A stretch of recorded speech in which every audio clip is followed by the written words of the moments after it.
Bueno, buenas tardes, queridos integrantes del taller de lectura de la biblioteca. Espero que estén todos bien, todos saludables, cuidándose.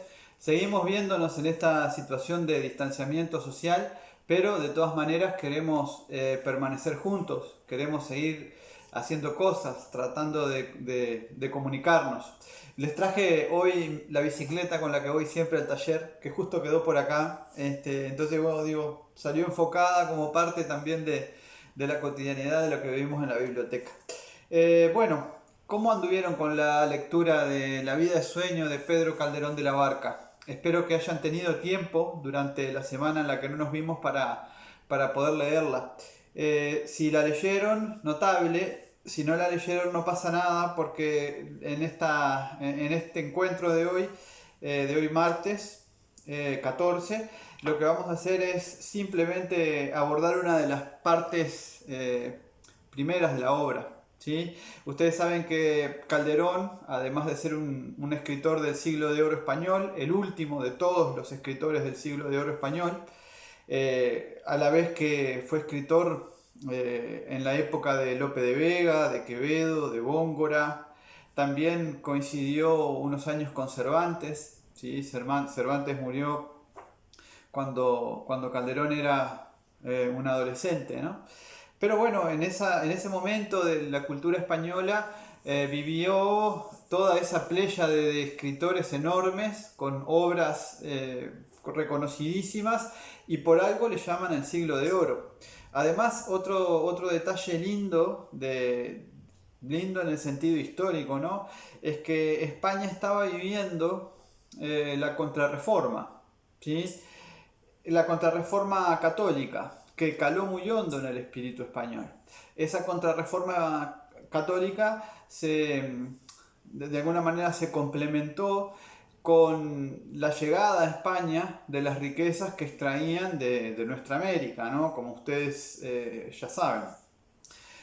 Todo eso, en vez de potenciar una especie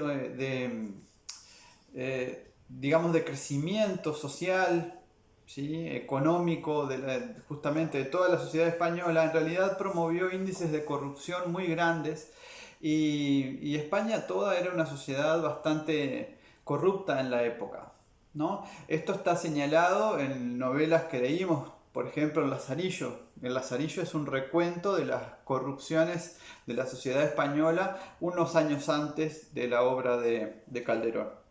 Esta tragedia o mejor dicho, esta tragicomedia, porque tiene las dos cosas, este drama, esta obra de teatro de Calderón es de 1630. Y vino a nosotros recuerden ustedes, aquel tema del destino y el libre albedrío que queríamos tratar o abordar a raíz de algunos comentarios que había hecho Elba en el marco del taller. Y por eso la estamos estudiando y la estamos leyendo. Está dividida la obra en tres jornadas, la jornada primera, la segunda y la tercera. Los protagonistas de la obra son Segismundo y Rosaura. Fíjense que, salvo Segismundo, que tiene como una raíz más sajona, el nombre de Rosaura es un nombre típicamente español. Esta tragedia transcurre además en la corte de Polonia. Ustedes dirán, ¿qué tiene que hacer Calderón, un escritor eminentemente español, que probablemente haya salido muy poco del territorio español, con algo que ocurre? ¿Por qué se le ocurre situar su obra en la corte polaca? Y bueno, era un matiz de la época, ¿no? Recordemos que Shakespeare había escrito sus obras también recurriendo al ambiente nobiliario, la nobleza de distintas regiones de Europa, ¿verdad? Bueno, esto es un intento, tal vez de Calderón un poco inocente, de hacer lo mismo. En realidad, la obra podría haber tenido lugar en cualquier reino español, ¿sí? Con cierta distancia de la contemporaneidad de Calderón. Segismundo es el hijo de Basilio, el rey de Polonia. Ustedes ya habrán visto, si leyeron la obra, que Basilio le fue revelado en profecía que Segismundo iba a ser un mal gobernante, cruel con su pueblo. Por lo tanto, su propio padre decide aislar a Segismundo. Y en el momento en el que nosotros vamos a abordar la lectura en la jornada primera, hay dos personajes, una de ellas una de las protagonistas, que es Rosaura, que viene cruzando un bosque junto con Clarín, que es un acompañante y que además es un personaje típico también del teatro de la época, ese personaje un tanto, a veces un poco bufón, ¿sí? Que ayuda para distender, tiene una función dramática muy bonita, que es la de distender el ambiente trágico que se va generando en una obra de teatro. Entonces, cuando el espectador está enfrente de este personaje, sabe que va a ocurrir algo que le va a quitar la atención de toda la carga de la tragedia que se está viviendo, ¿sí? La tragedia como... es un término griego, ¿verdad? Que quiere decir canción del macho cabrío, pero también está asociado a la gravedad de las acciones. Bueno, toda esa gravedad de las acciones que está ocurriendo en la obra de teatro, en la vista de estos personajes, queda diluida, ¿no? Y fíjense que este es un recurso que también ocurre o lo utilizan mucho en las comedias. ¿Sí? En las comedias siempre hay un personaje que cuando uno lo ve aparecer dice, hasta ahora me voy a reír un poquito porque o aparece de una forma cómica o siempre en medio de malos entendidos, ¿no? Entonces ese tipo de personajes ha quedado en el arte dramático y sirve para eso. Bueno, Rosaura y Clarín van atravesando un bosque y se encuentran de repente con una cueva y en la entrada de la cueva Segismundo, que a ellos no lo conocen todavía. Segismundo está vestido con unas pieles, ¿sí? Está encadenado a una piedra, apenas tiene chances de salir solamente hasta la entrada de la cueva, es decir, que está prisionero. Y además ignora quién es. Es decir, nadie fue a decirle, che, mirá vos que estás prisionero porque tu rey recibió una profecía, tu rey, tu padre, que es el rey de Polonia, recibió una profecía en la que dice que vos vas a ser un mal gobernante y cruel con tus súbditos, entonces te tiene encerrado. Nadie le explicó eso, ¿sí? Y sin embargo, Segismundo, que es alimentado, digamos, ¿sí? Es alimentado por otro personaje que también lo ha educado. Por eso Segismundo no es un bruto, ¿sí? Es alguien que tiene educación, que no sabe quién es, que está encadenado a una piedra en una cueva en el medio de un bosque, ¿sí? Imagínense qué situación más artificiosa, ¿no? Si nosotros tuviéramos que encontrarle un viso de realismo a esto, no podríamos, porque esto es una situación que se genera desde una fantasía, o mejor dicho, desde un pensamiento incluso fantástico, ¿no? Cómo alguien puede tolerar esta situación. Pero en el teatro de la época este tipo de recursos eran perfectamente normales. Una vez que Rosaura y Clarín vienen atravesando el bosque, encuentran a Segismundo, se ocultan, ¿sí? Y Segismundo realiza lo que se llama el primer soliloquio. Es decir, el primer monólogo del personaje, un monólogo extenso.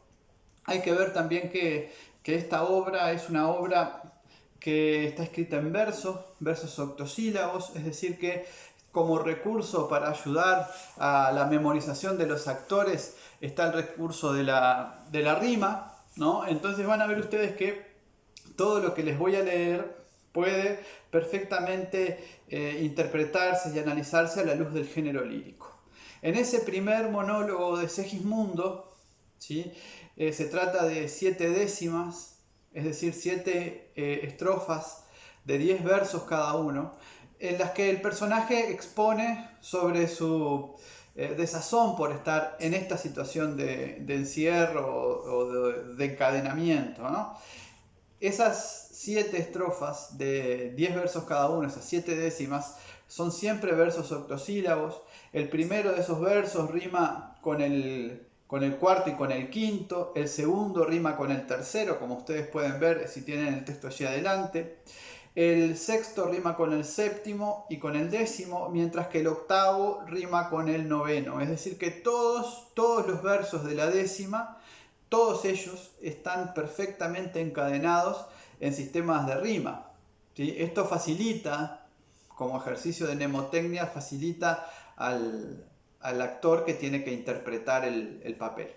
Vamos a leerlo, ¿sí? Voy a leer décima a décima y luego Tal vez voy comentando algunos de los elementos que aparecen en las décimas y ustedes me van acompañando. Dice, en un primer verso suelto, ¿no? Ay mísero de mí, ay infeliz. Bueno, en ese verso claramente después no lo vamos a encontrar rimando con ninguno, es la salida del personaje de la cueva y la irrupción de lo que le sucede, ¿no? De la infelicidad que siente. Ahora sí empieza la primera décima que dice, apurar cielos, pretendo, ya que me tratáis así, qué delito cometí contra vosotros naciendo. Aunque si nací ya entiendo qué delito he cometido, bastante causa ha tenido vuestra justicia y rigor, pues el delito mayor del hombre es haber nacido. Todo este soliloquio tiene reminiscencias bíblicas, ¿sí? Y fíjense que esto es un pensamiento muy cristiano, muy del catolicismo. El pecado del ser humano es inherente al ser humano y le es inherente por su nacimiento. Ese es el delito que Segismundo comprende que ha cometido, el delito de nacer, ¿sí? Dice después en la segunda estrofa, en la segunda décima, solo quisiera saber, para apurar mis desvelos, dejando a una parte cielos el delito de nacer, ¿qué más os pude ofender para castigarme más? ¿No nacieron los demás? Pues si los demás nacieron, ¿qué privilegios tuvieron que yo no gocé jamás? Es decir, yo nací, dice Segismundo, pero así como nací yo, que estoy en esta situación, nacieron los otros, y los demás no lo están, ¿sí? ¿Cuál es la razón por la que yo estoy así, habiendo cometido el mismo pecado que cometieron todos los seres humanos, que es el de nacimiento? Y ahora viene, bueno, esto ustedes verán al final de esta segunda estrofa una pregunta, ¿no? ¿Qué más os pude ofender para castigarme más? ¿No nacieron los demás? ¿Qué privilegios tuvieron que yo no gocé jamás? Bueno, son preguntas retóricas, ¿no? Más bien no esperan una respuesta, o saben, se sobreentiende Segismundo que no va a obtener una respuesta. Dice en la tercera estrofa, nace el ave y con las galas que le dan belleza suma, apenas es flor de pluma o ramillete con alas, cuando las etéreas alas corta con velocidad, negándose la piedad del nido que deja en calma, y teniendo yo más alma tengo menos libertad. Acá vienen los elementos, ¿no? El primero de los elementos es el aire, ¿sí? Representado en el ave, el ave bella, ¿sí? Que las galas, las plumas le dan esa belleza suma, dice Calderón.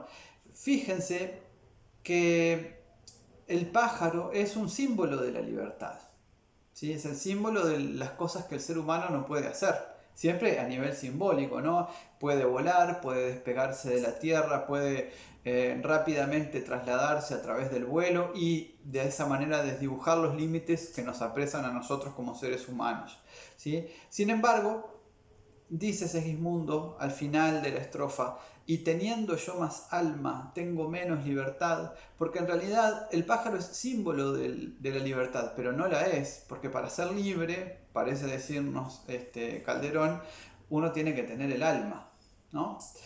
Vamos a la cuarta décima. Nace el bruto y con la piel que dibujan manchas bellas, apenas signos de estrellas, gracias al docto pincel, cuando atrevido y cruel la humana necesidad le enseña a tener crueldad, monstruo de su laberinto, y yo con mejor instinto tengo menos libertad.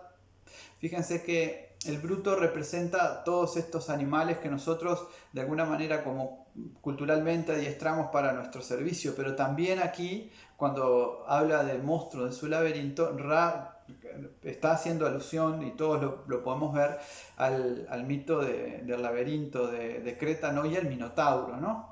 Y miren el remate, y yo, dice Segismundo, con mejor instinto, tengo menos libertad. Ya va preguntando dos veces, ¿no? Tiene más alma que el ave y tiene menos libertad, tiene mejor instinto que el bruto y que el monstruo, y sin embargo tiene menos libertad. Dice luego, nace el pez que no respira, aborto de ovas y lamas, y apenas bajel de escamas sobre las ondas se mira, cuando a todas partes gira, midiendo la inmensidad de tanta capacidad como le da el centro frío, y yo con más albedrío tengo menos libertad. Nació el ave, nació el bruto y ahora nace el pez, ¿sí?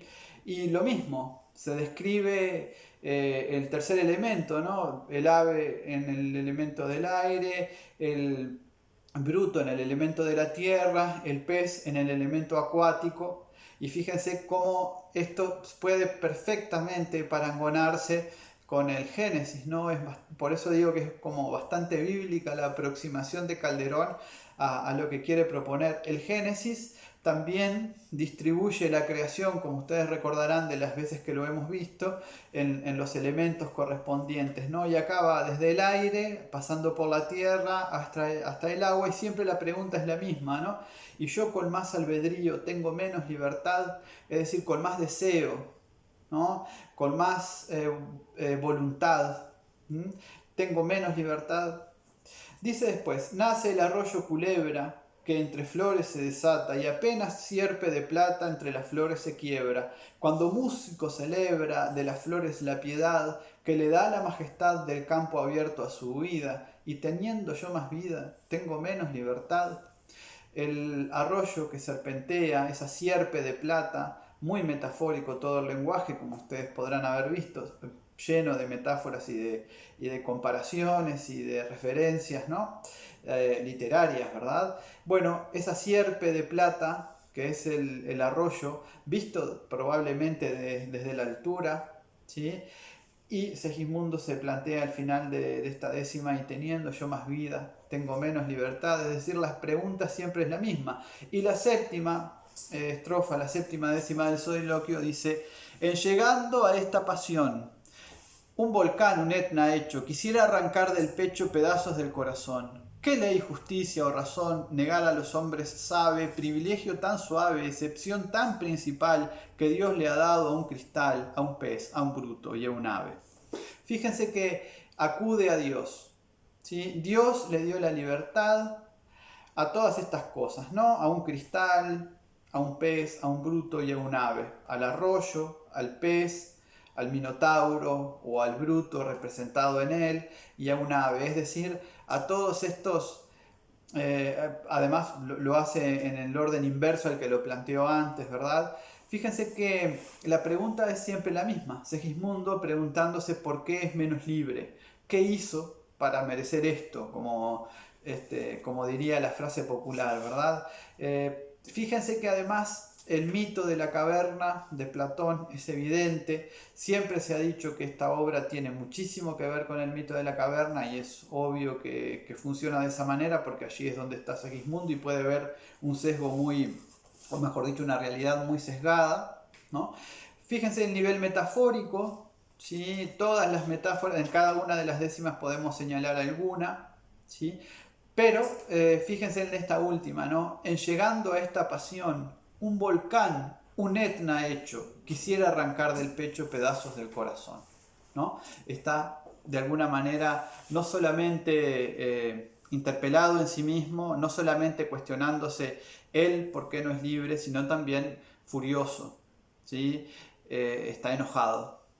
Ese es el inicio de la obra. Van a encontrar este fragmento a las pocas páginas, segunda o tercera, después del diálogo de Clarín y Rosaura en la jornada primera.